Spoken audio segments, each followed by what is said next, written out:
Hey guys, welcome back. So, this is the new NeutronRC F435 45 amp EM32 all-in-one board. This is all the stuff which you get inside the packaging. So, this thing weighs in around 9.4 grams.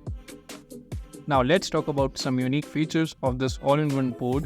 Now, first thing which comes to my mind is that they are running Artritech F435 MCU, which is a semi-clone MCU to that of STM.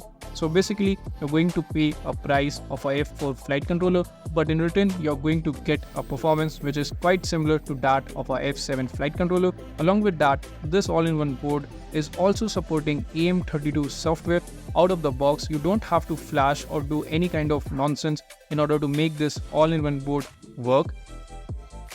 Now, on having a closer look, we can see that it is having MOSFETs which are from On Company, and On Company makes some of the best quality MOSFETs out there in the market. So you're going to get a very nice and durable performance out of this all-in-one board. And over here you can see it is having a OSD. So in case if you're analog pilot, you can use this all-in-one board.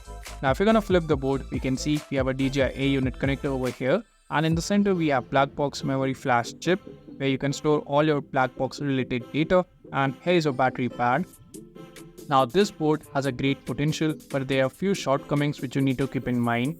Now first thing is that this board is not fully supported by Betaflight. You have basic functionalities which are being supported as of right now, but in future there is going to be a full version of that firmware which is going to support all the functions of the Artritech MCU. But in case if you want to use it right now, then you'll have to use the AT Flight. Now AT Flight is a fork made from Betaflight 4.3. So it is kind of similar to Betaflight, but it has been modified in such a way that it is going to support Artritech MCU. So that's something which you need to keep in mind before you buy this all-in-one board.